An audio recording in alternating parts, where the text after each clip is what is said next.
The Kenner diecast tie bomber, only released in certain areas as a test market. Wait a minute. Was this really just a test market toy? Well, let's take a look. Welcome back to the Junk Room, everybody. It's me, the Junkman, coming back at you with another video. And today we're going to talk about my favorite of the diecast Kenner toys, the diecast tie bomber. Now, do I like it because it's a cool tie bomber, or do I like it because it's considered rare and only released as a test market toy? I don't know. This one here is pretty yellow, and I know in the comment section they'll tell me to put this on it, do this to it, which is fine. It'll whiten it up, and then in about 5 years, the plastic will be degraded or rubbery or damage the plastic. So I don't even fool around with trying to whiten these things up, because they might look good for the first couple of years, and then you'll pay for it later most of the time. Nothing's 100%, right? But we're talking about the tie bomber. So how many of these were made? Well, it's been said, no official number, that 75,000 of these were made and sold as a test market around the Ohio area close to Kenner. But does that sound right? First, 75,000 doesn't seem all that rare to me, although we don't have a production number on how many the other ones made. Still, 75,000 back in 1980 when this was released seems like it's not that rare, especially if it was only released in Ohio or around that area. You got to think the market was flooded with them.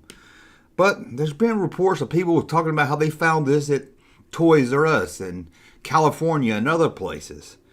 And although some told me they've seen boxes of these with a price tag showing it was nowhere near Ohio, I couldn't find any boxes of these with a price tag on it, so I can't verify that. But first I wanted to do is check eBay just to see how rare these things are. Are they really that rare?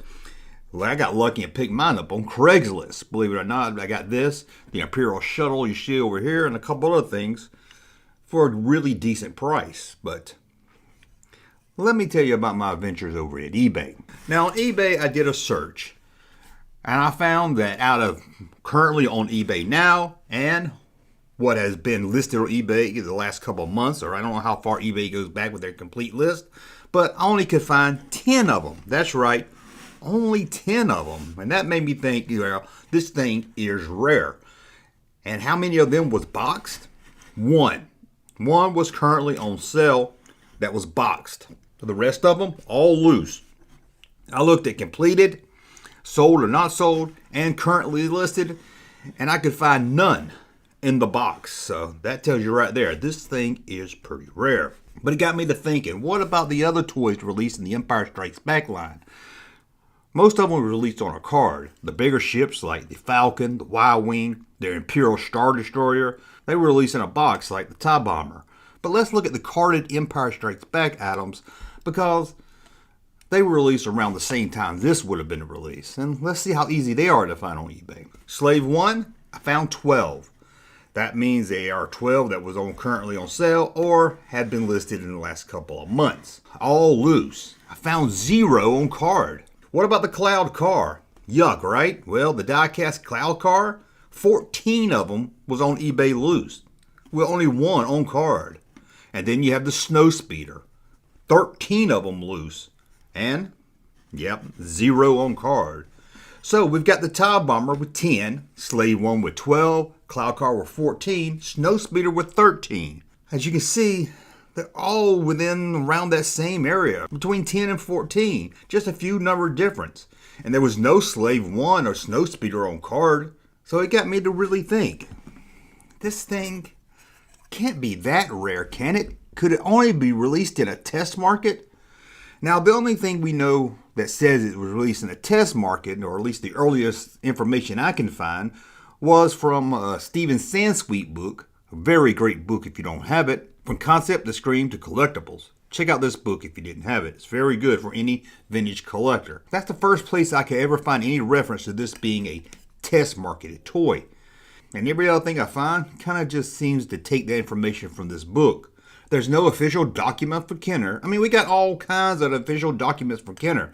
We've got Jawas having their cape change, a lot of blueprints, and we got a lot of stuff. So it makes you wonder, why wouldn't we have any information from Kenner? If this thing was being test marketed, You think by now some kind of paperwork would have been found, but still wasn't enough to say it wasn't a test market at all. But let's get back to the other ships in the line.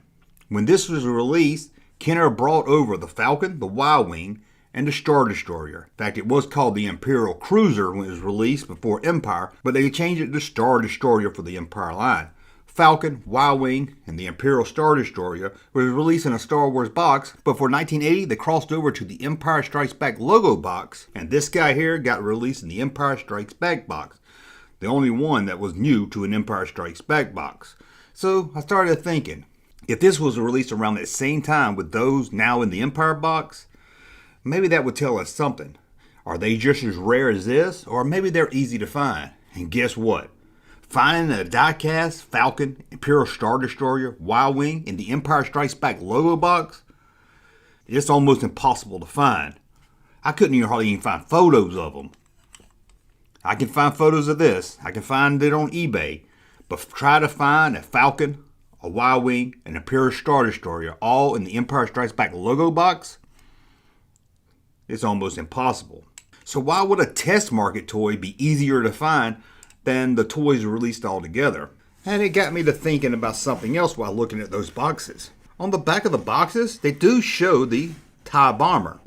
It makes you wonder if this was just a test marketed toy that they wasn't sure they were gonna release it or not. Why would they spend the money to put it on the back of the package until they were decided for sure if they were gonna release it? Seems like they wouldn't put it on the back of the package to collect all. It was also in the Kenner Toy Fair catalogs, showing that the TIE Bomber was going to get released. Again, there's no information that shows it's a test market, although that's what everyone says it is.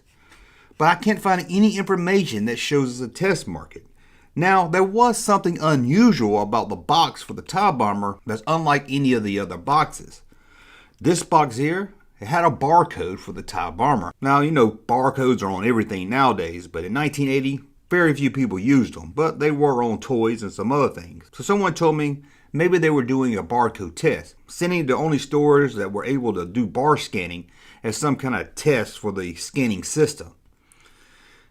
Again, I couldn't back that up either, and that sounds a little far-fetched if you ask me.